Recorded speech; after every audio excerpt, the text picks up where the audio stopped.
What up, YouTube? I'm back. This is a continuation, part 2, on how to replace the fuel level sensor gauge. All you need to do is get a flathead, an 8mm screwdriver, and a 10mm socket. So what we're gonna do is take off this right here.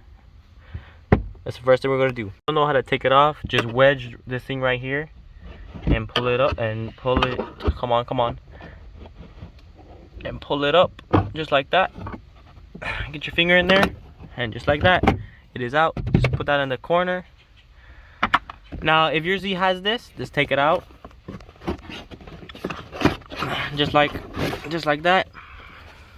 Installation. And there you go. So this is 10mm, 10mm, and then you have 5 or 6, 8 screws. So just take that out, and then this comes up. I'm gonna take it off right. Alright, everyone. So now, once you have this taken out, just pull it up. Here's the sensor. All you gotta do is clamp it down and push it out.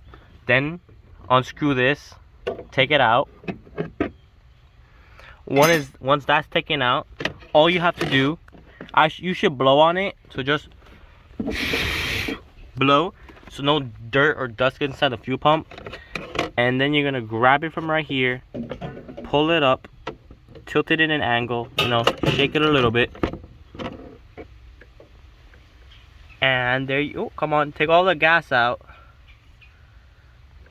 and take it outside, and there you go. You've taken it out.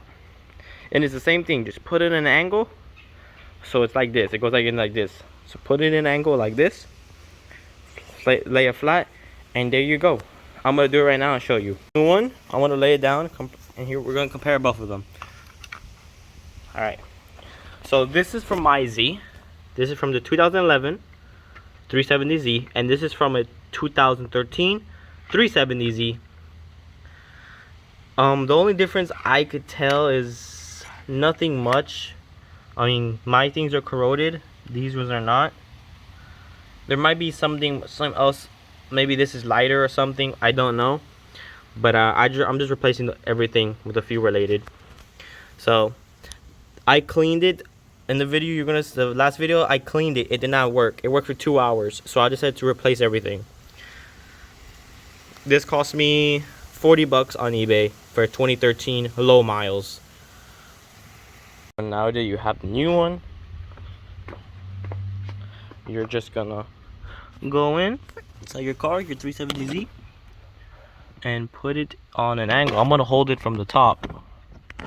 I'll hold it last time and put it in an angle. Just like that. Just like that. See how easy it was? Just like that. I'm gonna blow on the sensor. Just like that.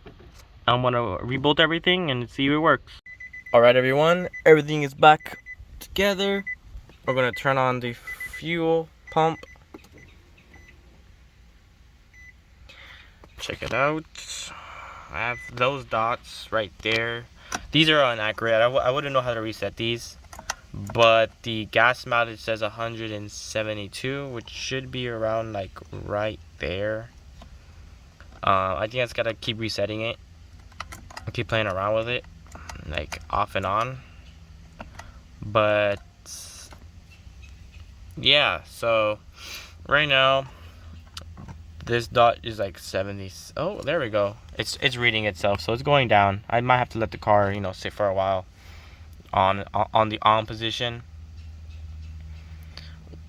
when it figures what's going on. But I hope you guys liked the video. What I did different is I unplugged the battery, so the whole ECU has to relearn itself on the car, which is cool. Just like the Lexus, I did the same thing on the Lexus. The fuel pump went out, but I like the way the car starts up right away. Unlike the other one, it was a slight hesitation. So it was an indication the fuel pump was going out. I'm just gonna leave the car on the on position for like probably 20 minutes, not 20 minutes, like probably 15 minutes until it readjusts itself. I'm pretty sure once I drive, it's gonna readjust itself. I know it does. It usually does. When I did it the first time, cleaned the cotton balls. But overall, I really do like this. Hope you guys enjoyed. It took a while to make this video. Like, comment, subscribe. Have a beautiful day.